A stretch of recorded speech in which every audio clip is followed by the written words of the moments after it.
Let's talk about fatty coffee. Fatty coffee is an amazing way to start the day. You get fat first thing in the morning, you get antioxidants from the coffee, you get clean burning energy, you switch into fat burning mode, so you start burning your own body fat instead of carbohydrates, and it provides mental clarity and focus that'll last for hours. But make sure it's good quality coffee. That's rule number one. First, you want to start with organic, fair trade, single origin coffee. The longer a coffee roasts, the less caffeine there is. So dark roast actually is the least amount of caffeine. Light roast is going to have the highest amount of caffeine. I used to love dark roast. I love that coffee flavor. I switched to medium. Now I kind of like the light to medium. So it's completely up to you. It's preference. Just keep in mind that if you go with light coffee, it's going to have the highest amount of caffeine. Medium will be right in the middle. And then dark roast will have the lowest, but it'll have the strongest flavor. All right, so I'm ready to show you what I put into my coffee. So the first thing that I put in my coffee is MCT oil. Now MCT oil, medium chain triglycerides. There's several different types of MCT. There is C8, C10, and C12. Now C8 is the type of MCT that works best for your brain. This one's actually a blend. I prefer to use oils that have purely C8 or mostly C8. So a good brand for that is the Bulletproof Brain Octane Oil or Mickey's 8.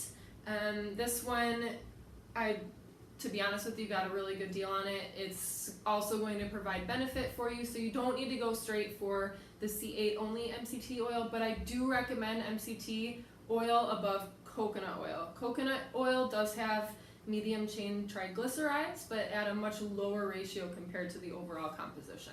So you need about a tablespoon of this as opposed to a few tablespoons of coconut oil to get the same benefit of the MCTs. This may be the most important piece of fatty coffee. It's Kerrygold's grass-fed butter. You can either get the salted or unsalted version. For a while I did the unsalted version. I did switch to salted because I do follow a ketogenic diet, and with eating ketogenic, it's important to consume a little bit extra salt. So I do use the salted version of this. But the most important thing about your choice in butter is that it's grass-fed. So we know that the foods that we eat affect us and the makeup in our bodies. It's the same thing with cows. Cows are designed to eat grass, not grain. Another thing that's really cool, if you look at the color of this butter, it is nice and yellow. If you look at traditional butter, it's going to be more white. It's just a clear indication that this is packed with nutrients that you aren't going to find in traditional non-grass-fed butter. Next, heavy whipping cream. I only use a little dash of this. It's completely optional. A lot of people that use either Bulletproof coffee or other fatty coffees don't use heavy cream at all.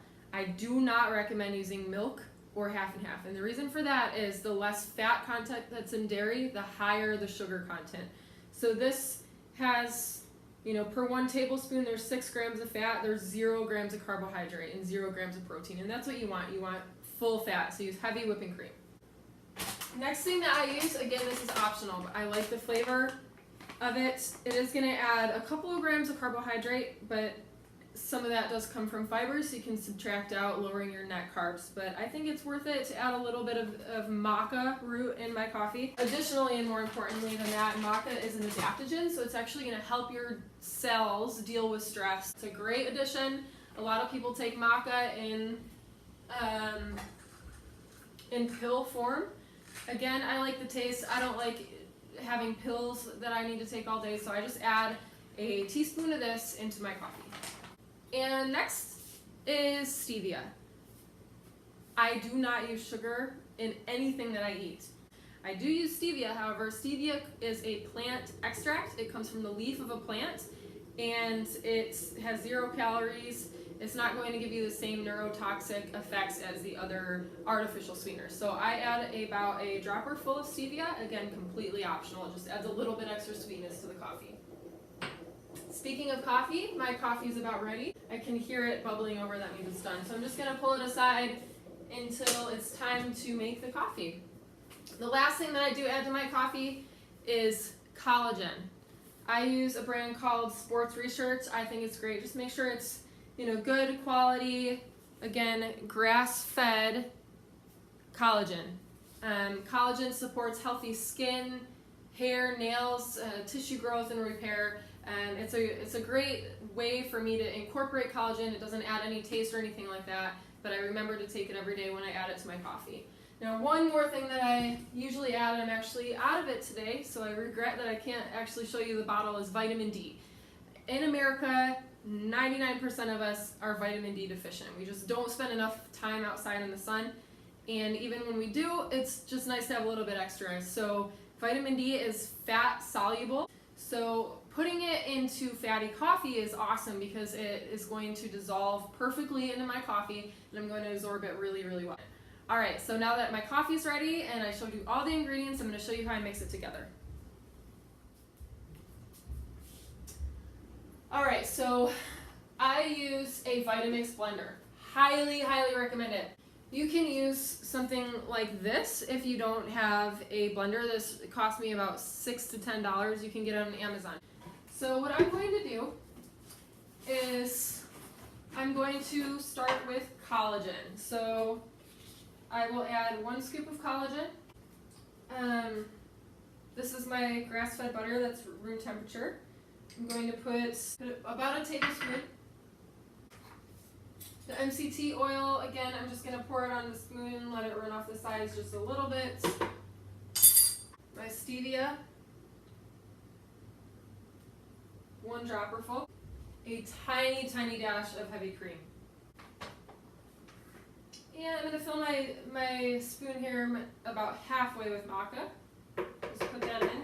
Oh, and this is where I would take my vitamin D, and I would drop about 6 drops of vitamin D in there.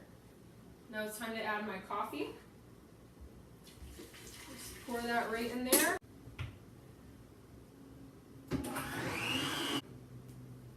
Coffee should be a great way to start the day. You should enjoy it, and it's delicious.